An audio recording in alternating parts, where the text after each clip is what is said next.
বড় ভাইয়ের বন্ধু অনন্যর সাথে যেদিন রাজশাহী থেকে ঢাকায় পালিয়ে এসে বিয়ে করেছিলাম, সেদিন ভবিষ্যৎ নিয়ে ভাবিনি। শুধু ভেবেছিলাম কিছুতেই বাবার ঠিক করা ওই গুন্ডা লোকটাকে বিয়ে করতে পারবো না, আর ভালোবাসার মানুষটাকেও ছাড়তে পারবো না। সেদিন আমাকে পালাতে সাহায্য করেছিল আমার মমতাময়ী মা, আর আমার বড় ভাই নিজেও। আমার বড় ভাই নির্ভর আর অনন্য রাজশাহী বিশ্ববিদ্যালয় থেকে বের হয়েছে সবে। সে সময় আমার বাবা আমার বিয়ে ঠিক করে এলাকার এক গুন্ডার সাথে। আমি সবে এসএসসি দিব সামনে, তবে বাবা তো নাছোড়বান্দা, বিয়ে দিয়েই ছাড়বে। এমতাবস্থায় আমার মা আর আমার বড় ভাই অনন্যকে বিশ্বাস করেই ওনার হাতে আমার হাত তুলে দিয়েছিলেন। রাজশাহীতেই একটা কাজী অফিসে বিয়েটা সেরে অনন্য আর আমি ঢাকায় চলে আসি। তার বড় বোনের বাসায় আমাকে নিয়ে এসেছিল। আমি যখন ক্লাস 10-এ পড়তাম, তখন বড় ভাইয়ের সাথে একবার অনন্য আমাদের বাসায় এসেছিল। অনন্যকে দেখে আমার ছোট্ট মনে বসন্ত উকি দিয়েছিল সানন্দে। আমার অজান্তেই একটি সুন্দর প্রহর দেখে মানুষটাকে জায়গা দিয়েছিলাম মনের কোঠায়। দিন যেতে লাগলো, মানুষটাও এর মাঝে অনেকবার আমাদের বাসায় এসেছে। দিন দিন ভালো লাগার রেশ বৃদ্ধি হতেই লাগলো, কমলো না। আমি স্কুলের গণ্ডি পেরিয়ে কলেজে উঠলাম। পরিবর্তন হলো সবকিছু, তবে অনন্যের প্রতি ভালো লাগাটা পরিবর্তন হওয়ার বদলে আরও বেড়ে গেল। মানুষটাও যখন আমাদের বাড়িতে যেত, আমায় দেখলেই মুচকি হাসি দিত, আর আমি সেই হাসিতেই বারবার শতবার নিজেকে হারিয়েছি অজানা অনুভূতিতে। ইন্টার ফার্স্ট ইয়ারে ওঠার পর একদিন বন্ধুদের সাথে নৌকা ভ্রমণে গিয়েছিলাম, বাড়ির কাউকে না জানিয়ে। বাড়ির সবাই যখন আমায় খুঁজতে খুঁজতে হয়রান, আর তখন আমি এদিকে বন্ধুদের সাথে নৌকা ভ্রমণ উপভোগে ব্যস্ত। যখন ঘাটে এসে নৌকাটা থামলো, সে সময় চোখ গেল এলোমেলো অবস্থায় প্রিয় সেই মানুষটির দিকে, যে আমার দিকেই দৌড়ে এগিয়ে আসছে। চোখ মুখ লাল, বারবার শ্বাস নিতে নিতে হাঁপাচ্ছে এক প্রকার।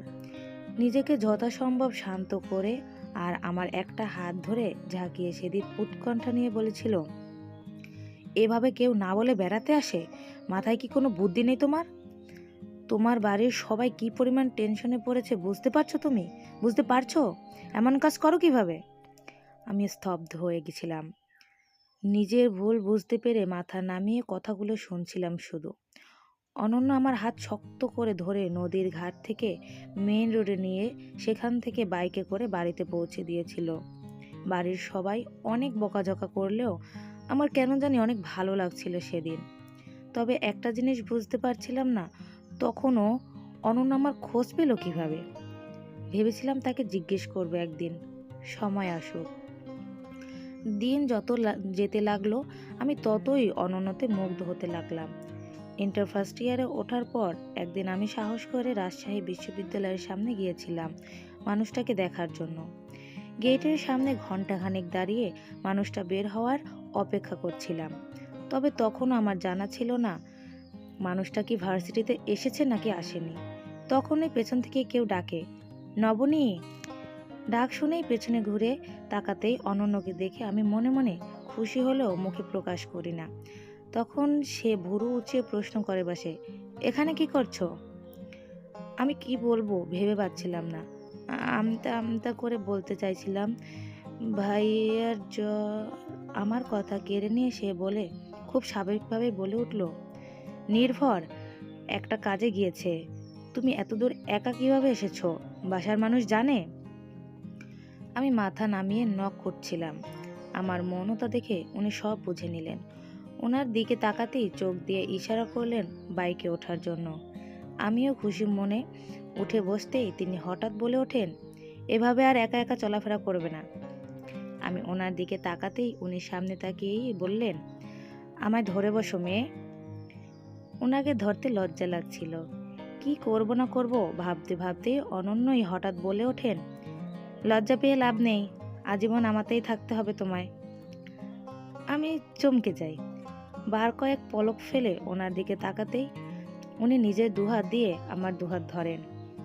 হালকা কেঁপে উঠি আমি। উনি আমার হাত ওনার পেটে জড়িয়ে দেন।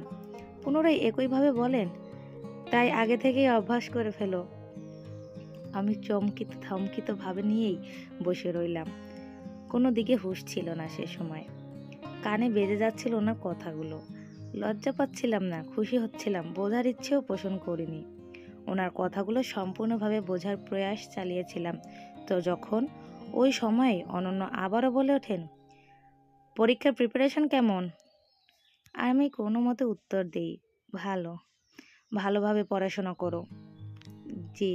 এখন নীরবতা চলে। বাইকের আওয়াজ আর রাস্তায় যানবাহনের আওয়াজ ব্যতীত আর কোনো আওয়াজই নেই। হঠাৎ করে অনন্য আবার বলে ওঠেন, শুনলাম তোমার নাকি বিয়ের কথা চলছে। আমি অবাক হলাম। আমার বিয়ের কথা চলছে মানে? আমি তো কিছু জানি না। তাহলে? আমি বিস্মিত হয়ে প্রশ্ন করি, মানে?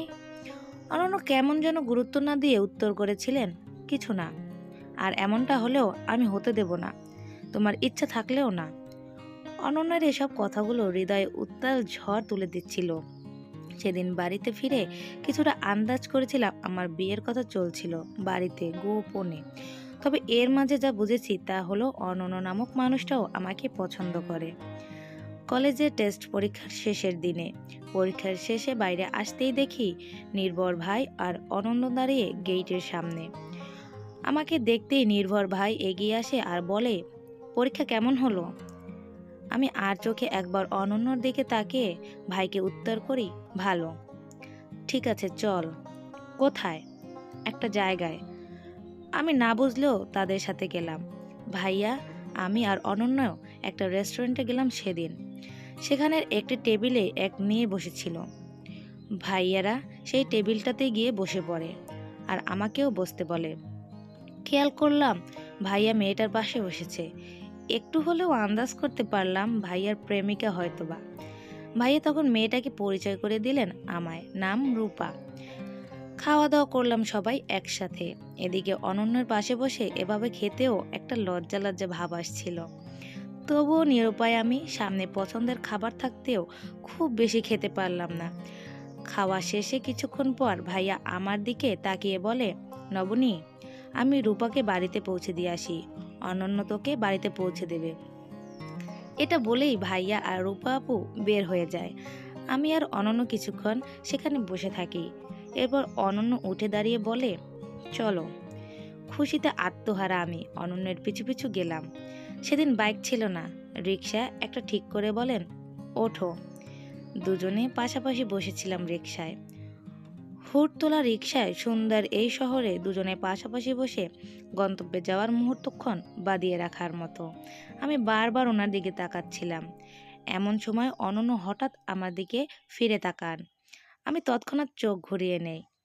তিনি কেমন অদ্ভুত স্বরে বলে ওঠেন, তোমারই তো সারা জীবন দেখার সময় পড়ে আছে। আমি এতটাই লজ্জা পেয়েছিলাম যে মুখ লুকোনোর জায়গা পাচ্ছিলাম না। সেই মুহূর্তেই লজ্জা দ্বিগুণ করতে হুট করেই ডান হাত ধরে বলে ওঠেন, এমন লজ্জা পেলে তোমায় আরো বেশি আমার আমার লাগে, এটা কি জানো? শীতল বাতাস গা ছুঁয়ে দিচ্ছিল আর ওনার শিহরণ জাগানো কথাগুলো মন ছুঁয়ে দিচ্ছিল গভীরভাবে। আমি চোখ বুজে বড় শ্বাস নিচ্ছিলাম শুধু। অনন্য আবারও হেসে বলে ওঠে, হায়, তুমি এত হাঁপাচ্ছ কেন নবনী? লজ্জা পাচ্ছ? আমার থুতনি বুকে ঠেকেছে তখন। আর কিচ্ছু বলতে পারছিলাম না, শুধু মুহূর্তক্ষণ উপভোগ করছিলাম আমার সর্বোচ্চটা দিয়ে। সে সময়ের পরিবেশটা ছিল আবেগ ঘন, মোহনীয় আর ভালোবাসায় ভরপুর। আমাকে বাড়ির সামনে নামিয়ে দিয়ে অনন্য মৃদু হেসে আমায় বলেন, ভালোবাসি। আমি স্তব্ধ হয়ে ওনার দিকে তাকিয়েছিলাম, কতক্ষণ সেটা জানি না। তবে আমার মন মস্তিষ্ক যেন ঝুরিয়ে গিয়েছিল কোনো এক আবেগী আর মোহনীয় হাওয়ার আলিঙ্গনে। অনন্য চলে যাওয়ার আগে শুধু এটাই বলে গেল, অনেকদিন আগের একটা নির্দিষ্ট সময় থেকেই তুমি আমার হয়ে গিয়েছিলে আজীবনের জন্য। তাই তোমার উত্তর যদিও না হয় তবুও তুমি আমার থেকে নিস্তার পাবে না নবনী। উনি চলে যাবার পর বাড়িতে ফিরতেই দেখলাম অপরিচিত কিছু মানুষ আর বাবা বসে আছেন। এরই মাঝে দেখলাম এলাকার সবচেয়ে কুখ্যাত একটা ছেলে মিলনকে। মিলনকে দেখেই আমার চক্ষু চড়ক গাছ। তার চাহনিটা আমার গায়ে কাটার মতো বিধে। মা আমাকে রুমে নিয়ে আসেন। কিছুক্ষণ পর বাবাও আসেন রুমে আর এসে আমাকে একটা চড় মারেন আর বলেন, তোর সাহস হয় কিভাবে ওই ছেলের সাথে ঘোরাফেরা করার? কালই তোর বিয়ে মিলনের সাথে। পরদিন বিয়ে দেওয়ার জন্য আমাকে ঘরেই বন্দি করে দিল বাবা। বাবার এমন কাজে আমিই বেশি হতবাক হয়েছিলাম, কারণ মায়ের কঠোর অনুশাসনে বড় হলেও বাবা ছোটবেলা থেকেই ছিলেন আমার আইডল। আর সেই বাবাই কিনা এলাকার এক বখাটের সাথে আমার বিয়ে ঠিক করলো। আবার মিলনের আগেও একটা স্ত্রী ছিল, যাকে মিলনের পুরো পরিবার মিলে অতিরিক্ত অত্যাচার করতে করতে একটা সময় মেরে ফেলেছে। মিলনের বাবা এলাকার ক্ষমতাধর ব্যক্তি হওয়ায় মেয়ের পরিবারও তেমন কোনো আইনি ব্যবস্থা নিতে পারেনি। আর আমার বাবা সবকিছু জানার পর সেই অমানুষটার সাথে বিয়ে দিতে চাইছে। আমি কিছুই বুঝতে পারছিলাম না সেই সময়। মস্তিষ্ক যেন ক্ষণিকের জন্য অচল হয়ে গিয়েছিল। তারপরও আমার বাটন ফোনটাও সাথে করে নিয়ে গেছে বাবা। সারা রাত ঘরে বন্দি হয়েই রেখেছিল সেই রাতে। না খাবার আর না পানি, কিছুই দেওয়া হলো না। আমি কাঁদিনি আর না ভেঙে পড়েছিলাম। নিজেকে যথেষ্ট শান্তই রেখেছিলাম। সৃষ্টিকর্তার প্রতি ভরসা রেখেছি, যা হওয়ার হবে। গভীর রাতের দিকে খেয়াল করলাম কেউ দরজা খুলল। ত্রস্ত গুটিয়ে নিলাম নিজেকে। ভেবেছি বাবা হবে, তবে দেখলাম মা আর বড় ভাইয়া এসেছে। মা এসে আমাকে জড়িয়ে ধরলো। মা আমার মাথায় হাত বুলিয়ে সেদিন শুধু একথাই বলেছিলেন, তোর বাবাকে ভুল বুঝিস না মা, বাবার উপর বিশ্বাস ভরসা আছে তো। আমি কি বলবো বুঝতে পারছিলাম না, তবে অনুধাবন করতে পারলাম বাবা অনেক বড় সমস্যায় পড়েছে। ভাইয়াকে দেখলাম কারো সাথে কথা বলছে আমাদের বাড়ির পেছনে আসার জন্য। মা উঠে গিয়ে আমার জামা কাপড় একটি ব্যাগে ঢুকাতে ঢুকাতে পুনরায় বললেন, অনন্য খুব ভালো ছেলে, ছেলেটার মা নেই, বাবার সাথেই এখানে থাকে, তবে ও তোকে ঢাকায় নিয়ে যাবে, ওর সাথে তুই ভালো থাকবি মা। ছেলেটাকে আমি ভালো করেই চিনি, একদম ওর মায়ের মতো হয়েছে। ওর মা আমার বান্ধবী ছিল জানিস। মায়ের কণ্ঠরোধ হয়ে এলো। আমি অবাক দৃষ্টিতে তাকিয়ে রয়েছি শুধু। প্রতিক্রিয়া করতে ভুলে গিয়েছি। মা কোনো রকম কান্না ভেজা গলায় পুনরায় আওড়ালেন, ছেলেটা তোকে খুব ভালোবাসে, তোকে ভালো রাখবে। ব্যাগটা নিয়ে এলেন আমার কাছে। তখন ভাইয়াও এসে আমার মাথায় হাত বুলিয়ে শুধু বলেছিলেন, মনে রাখিস অনন্য সত্যিই অনন্য, তোর ভবিষ্যৎ সুন্দর হোক নবনী, বেঁচে থাকলে আবারও দেখা হবে আমাদের। এখন নিজেকে গা ঢাকা দে, তবে বাবাকে ভুল বুঝিস না বোন। আমি হাজারবার জিজ্ঞেস করেও জানতে পারলাম না কি হয়েছে।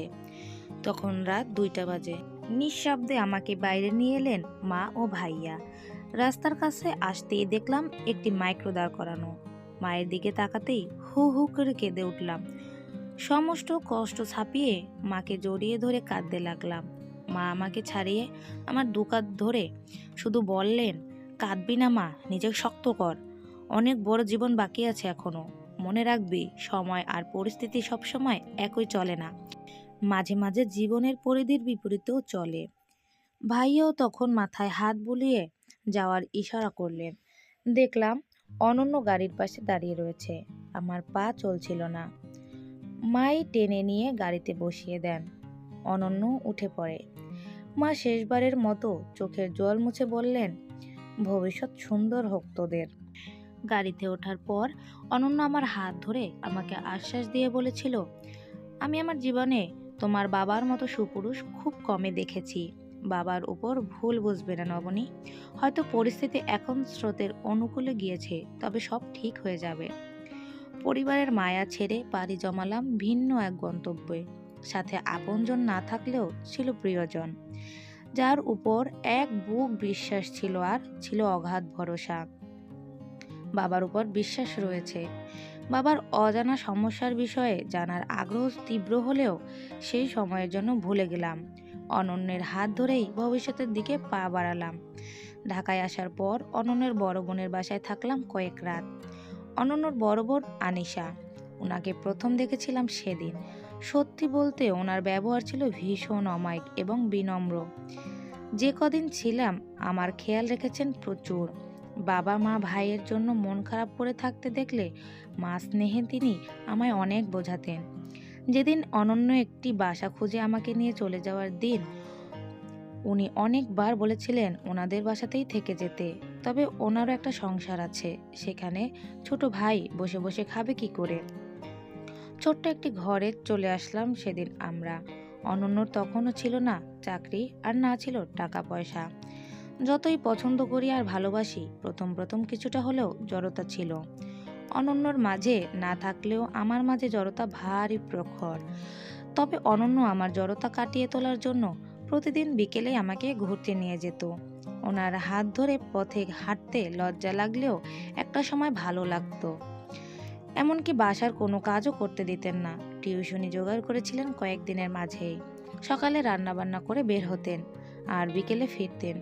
বাসায় এসে ফ্রেশ হয়ে আমার মন ভালো করার জন্য বাইরে যেতেন। পরিবারের ব্যাপারে চিন্তা করতে বারণ করতেন। একটা সময় আমিও সয়ে নিলাম। অনন্যকে আর কাজ করতে দেই না, নিজেই সমস্ত কিছু করি বাসার। ছোট্ট নীড়ে বেঁধেছিলাম স্বপ্নের মতো একটা সংসার। অভাব অনটন থাকলেও ভালোবাসার কমতি ছিল না কোনো। ৬টা মাস কেটে গেল এভাবেই। তবে এর মাঝে পরিবারের সাথে কথা হয়নি আমার। এ নিয়ে মাঝে মাঝেই মন খারাপ হতো। অনন্যকে বলতাম এ বিষয়ে। অনন্য আমায় সান্ত্বনায় দিয়ে যেত শুধু। সারাদিন পরিশ্রম, বিকেল কিংবা রাতের দিকে যখন বাসায় ফিরত, মানুষটার ক্লান্তি মাখা মুখটা দেখলেই কেমন একটা মায়া কাজ করতো। কাল্পনিক কাহিনীর মতো করে ওড়না দিয়ে ঘাম মুছে দিলেই মানুষটা কপালে গাঢ় চুমন এঁকে দিত। পরিবারের চিন্তাটাও কিছু সময়ের জন্য দূর হয়ে যেত মস্তিষ্ক থেকে। রাতে ছাদে গিয়ে বসে থাকতাম দুজনে। অনন্য আমার হাতটা ধরে কেমন কবিতার সুরে বলতো, সাথী তুমি প্রিয়জন হয়ে থেকো সারা জীবন। ছোট্ট আপনা আপনিই প্রসারিত হতো মানুষটার এই ভরপুর ভালোবাসা আর মায়ার মিশ্র বাক্যগুলোতে। হৃদয়ে স্বর্গের বাতাস বয়ে যেত যেন। এত সুখ কি আসলেই প্রাপ্য আমার? এই ভাবনাটা প্রতিনিয়ত করে যেতাম। এর মাঝেই ওনার চাকরি হয়ে গেল। আমাকে নতুন করে সেকেন্ড ইয়ারে ভর্তি করিয়ে দিলেন এইচএসসি পরীক্ষা দেওয়ানোর জন্য। এর মাঝেই এইচএসসি পরীক্ষার প্রিপারেশনের জন্য উনিই আমাকে পড়াতেন অফিস থেকে এসে। সময় খুব তাড়াতাড়ি কেটে যেতে লাগলো। কিছু সময়ের ব্যবধানেই যেন আমি এইচএসসি পাশ করে গেলাম। উনি ছায়ার মতো আমার পাশে থেকে গেলেন। তবে বাবার অমন সিদ্ধান্ত আমায় তখনও ভাবাতো। সাথে বাবা মা ভাইয়ার সাথে কথা বলার একটা ছটফট ভাব তখনও থেকে যেত। বছর পেরিয়ে গেল কিছু। আমি এইচএসসি পাশ করেই বিশ্ববিদ্যালয়ে ভর্তি হয়েছি। ভাগ্যবশত পাবলিকেই চান্স পেয়েছিলাম। পরিবারের সাথে কথা না বলে থাকার অভ্যাস তো সেই অনেক আগেই হয়ে গিয়েছে। ঠিক এমনই একদিন অনন্য বাসায় এসে বিষণ্ণ মুখে বলল, তোমার বাবা আর বেঁচে নেই অবনী। বিমূঢ় হয়ে চেয়ে রইলাম ওনার দিকে। মাথা তখন কাজ করে একদমই বন্ধ করে দিয়েছিল। কি প্রতিক্রিয়া দেখাবো বুঝতে পারছিলাম না। অন্তর্ভেদী চিৎকারগুলো অশ্রুকারে বেরিয়ে পড়ছিল একাধারে। স্বভাবত নিশ্চুপ কেঁদে গেলাম। অনন্য আমায় সান্ত্বনা দিলেন। বাবাকে শেষ দেখাটাও দেখিনি। আর না বাবার কণ্ঠস্বর শুনেছি, আর না জিজ্ঞেস করতে পেরেছিলাম মিলনের মতো খারাপ লোকের সাথে আমার বিয়ে দেওয়ার কারণটা। ভেঙে পড়েছিলাম। বাবার কিভাবে মৃত্যু হয়েছে সে ব্যাপারে অনন্য আমায় বলেনি। অনন্যর কাছে আবদার করেছিলাম একবার রাজশাহী যাওয়ার। তবে অনন্য আমার কথা শোনেনি। আমি একদমই চুপ হয়ে গেলাম। নিজেকে নিজেই হারিয়ে ফেললাম। মস্তিষ্কে উকি দিল ভয়ানক সব বিষয়াদি। ভাবতে লাগলাম, বাবার মৃত্যুর পিছনে আমিই দায়ী নয় তো? তখনও পরিবারের কারোর সাথেই কথা হয়নি। কিছু মাস অতিবাহিত হলো সময়ের ধারায়। অনন্য যেন কেমন হয়ে গেল। মনে হলো মানুষটা এখন একটু বেশিই ব্যস্ত থাকে। আগের মতো আর আমাকে সময় দেয় না। মন মেজাজ এমনিতেই ভালো ছিল না, তার উপর প্রিয় মানুষটার এমন অবহেলাও অসহনীয় হয়ে উঠল। দিন দিন ডিপ্রেশনে ভুগতে লাগলাম। তবে রাতে যখন মানুষটা জড়িয়ে ধরে ঘুমাতো, তখন সব কিছু ভুলে যেতাম নিমিষেই। দিনের অবহেলাটা আরও বেড়ে গেল মনে হলো। না পরিবারের কারোর সাথে কথা, আর না প্রিয়জনের সাথে সময় কাটানো। এত কিছু না, এর মাঝে আমি সত্যিই ভীষণ নিঃসঙ্গতায় ভুগছিলাম। এমনই একদিন ভার্সিটি থেকে ফিরতি পথে রাস্তার মাঝে জ্ঞান হারিয়ে পড়ে গেলাম। কি হয়েছিল জানি না, তবে খুব খারাপ কিছুই হয়েছিল। জ্ঞান ফেরার পর জানতে পারলাম আমার একটা পা দুটো নেই। এই অনুভূতিটা আসলে কেমন সেটা তো বলে বোঝানো সম্ভব নয়। তবু এটাই বলবো, নরক যন্ত্রণার সমান। এসব কিছুর মাঝে আমার চোখ আটকে গেল মা আর ভাইয়াকে দেখে। আমার পাশেই বসেছিলেন দুজন। ওনারা আমার জ্ঞান ফেরা দেখাতেই এতটাই হতবাক হয়েছিলেন যে আমার দিকে কিছুক্ষণ এক দৃষ্টে তাকিয়েছিলেন। আমি কিছুই বুঝতে পারছিলাম না, শুধু এটুকু বুঝেছি মানুষগুলো ফিরে এসেছে আমার কাছে। আমি অনেক কাঁদলাম, মা আমাকে সান্ত্বনা দিলেন। অনেক দিন পর মায়ের স্নেহ পেয়ে যেন নিজের অবস্থা সম্পর্কেও ভুলে গেলাম। অনন্যকে খুঁজলাম, তবে পেলাম না। মা হেসে বললেন, মারে, অনন্য এমন একজন মানুষ যে তোকে এতটাই ভালোবাসে, আমার মুখে বলে বোঝাতে পারবো না। ছেলেটা আসলেই নামের মতোই অনন্য। আমি ঠোঁটে ঠোঁটে চেপে কান্না রোধ করছিলাম। সেদিন মায়ের থেকে জানতে পারলাম বাবার সমস্যা বিষয়ে। মিলনের বাবার সাথে দ্বন্দ্বে লেগে যাওয়ায় মিলনের বাবা আমাদের পুরো পরিবারকে গুম করে দেওয়ার হুমকি দিলে বাধ্য হয়ে সেই প্রস্তাবে রাজি হয়ে যান। তবে আমি স্তব্ধ বনে গিয়েছিলাম এটা শুনে। সেদিন বাবার নির্দেশেই মা আর ভাইয়া আমাকে অনন্যের হাতে তুলে দিয়েছিল। আমি হাড়ে হাড়ে বুঝতে পেরেছিলাম বাবা মা কখনোই সন্তানের খারাপ চায় না, নিজের জীবন দিয়ে হলেও সন্তানদের রক্ষা করে সমস্ত বিপদ থেকে। যার দৃষ্টান্ত আমার বাবা নিজেও দেখিয়ে গিয়েছেন। অতিরিক্ত চাপের ফলে আমার বাবা স্ট্রোক করে মৃত্যুবরণ করেছিলেন। আমি চোখ বুজে শুধু শুনেই গিয়েছিলাম সেসব। রাতে অনন্য যখন এলো তখন চোখ খুলে তাকাতে পারছিলাম না, একটা জড়তায়। কি থেকে কি হয়ে গেল ভাবতেই গা শিউরে ওঠে, নিজেকে পাগল পাগল লাগে। অনন্য বুঝি বুঝতে পারলো আমার মনোভাব। তখন আমার পাশে বসে আমার হাত তার বুকে জড়িয়ে ধরে বলল, জানো, আজ প্রায় 2 মাস পর তোমার জ্ঞান ফিরেছে। কণ্ঠটা কেমন কাঁপা কাঁপা শোনালো। অনন্য আবারও আহত স্বরে বলে উঠল, আমার দিকে তাকাও নবনী, আমি তোমার মায়াভরা চোখ দুটো দেখতে চাই। অনেক দিনের তৃষ্ণার্ত আমি, দেখতে না পেলে মরেই যাব।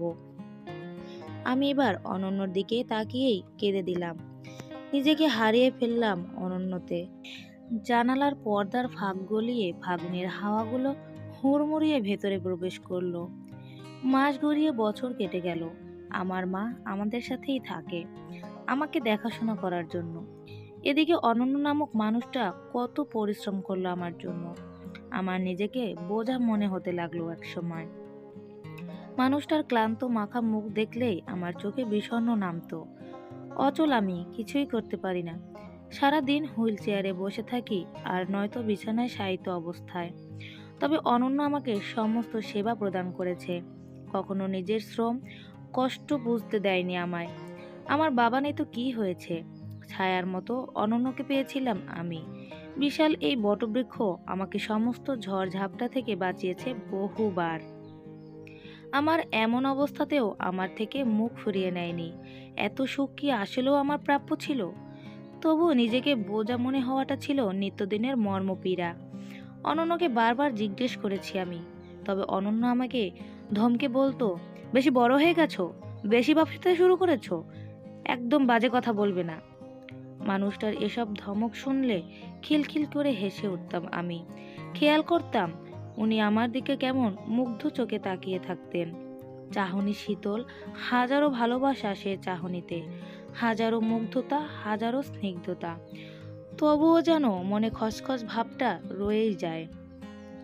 মানুষটার সাথে 1.5 যুগ পেরিয়ে গেল জীবনের। অসুস্থ হয়ে পড়েছি আমি। হাসপাতালের বেডে বসে ডায়েরিটা লিখতে বসেছিলাম কিছুদিন আগে থেকেই। বুঝতে পারছি লেখাটা এখন শেষ করে দেওয়া উচিত।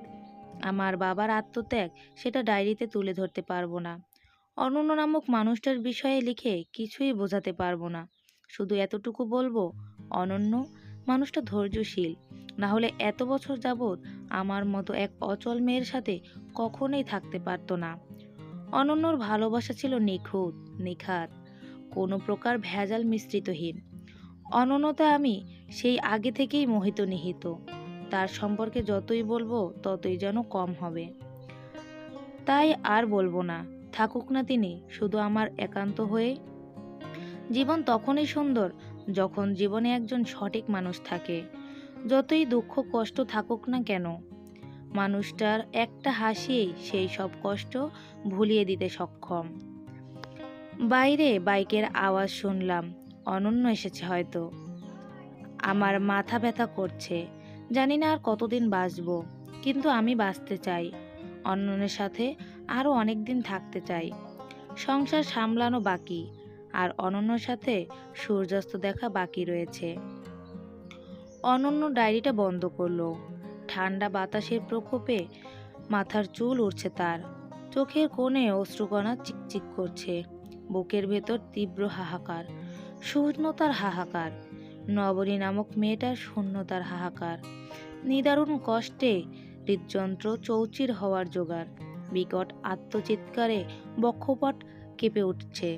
তবে মুখে শব্দ করল না অনন্য। পুরুষকে কাঁদলে মানায় না। ডায়েরিটা সযত্নে রেখে দিল ড্রয়ারে। দিনে একবার করে হলেও ডায়েরিটা পড়ে অনন্য।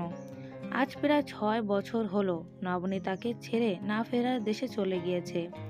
6টা শীতল বসন্ত এই ডায়েরিটা সঙ্গী রেখেই কাটিয়ে দিল অনন্য। তবে নবনীর শূন্যতা কি আর পূরণ করতে পারবে এই কৃত্রিম বস্তু? অনন্য জানালার কাছে গিয়ে দাঁড়ালো। চোখের সামনে কেমন বাস্তবিকভাবে নবনী এসে দাঁড়ালো যেন। প্রথম দেখা থেকে শুরু করে নবনীর শেষ নিঃশ্বাস ত্যাগ অবধি সমস্ত কিছুই চোখের সামনে এক এক করে ভেসে উঠল।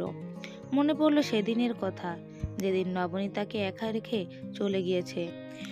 নবনীর অতিরিক্ত টেনশন আর ট্রমাটাইজের ফলে ব্রেনে চাপ পড়ায় ব্রেন স্ট্রোক করেছিল, এবং এর কিছুদিন পরেই অনন্যর বুকে মাথা রেখে শেষ নিঃশ্বাস ত্যাগ করে নবনী। নবনীর হৃদস্পন্দন যখন থেমে গিয়েছিল, অনন্যর মনে হয়েছিল এই যন্ত্রণা বড় নিষ্ঠুর।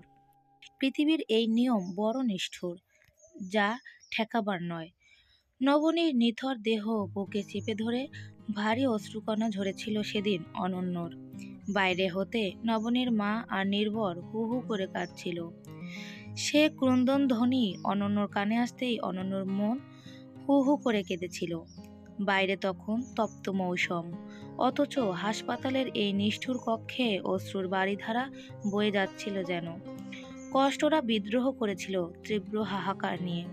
অশ্রুরা বাঁধ ভাঙা জলের মতো হুড়মুড়িয়ে শুধু বেরিয়েছিল। তবে অনন্যর যে কিছু করার নেই। এই অপূর্ণতা, শূন্যতা আর নির্মম সত্যটা নিয়েই তো মানব জীবন। অনন্য টেবিল থেকে একটু হলুদ কাগজে লেখা আরম্ভ করলো। নবনী, তুমি কি জানো তুমি কি পরিমাণ নিষ্ঠুর? নয়তো ওসব বাজে চিন্তাধারা মাথায় চেপে রেখে আমায় একা ছেড়ে চলে যেতে পারতে না। আমিও কি বোকা দেখেছো? তোমায় বলতে পারিনি এই যে ভালোবাসা কখনোই বোঝা হতে পারে না। সে তো এক মধুর সুধা, যা পৃথিবীর সমস্ত প্রাণী পান করতে চায়। তবে তুমি কি বোকা দেখো, আমার ভালোবাসাটা পাশে রেখে নিজের অদ্ভুত ভাবনা নিয়ে এই দুনিয়া ছাড়লে। চুরমার হয়ে যাওয়া আমার বটপক্ষ তুমি দেখতে পাওনি? আমার নোনা জলগুলো তোমার অগোচরেই ঝরে পড়েছে, এমনকি কত অশ্রু ঝরেছে, তবে তুমি জানলে না। তুমি ঠিকই আমাকে একা রেখে চলে গেলে, রেখে গেলে ভয়ানক হৃদ কাঁপানো ডায়েরি। আচ্ছা, আমাদের পরপারে দেখা হবে তো? দেখা হলে আমি তখন তোমায় জানিয়ে দেব নবনী কখনোই অনন্যর বোঝা ছিল না।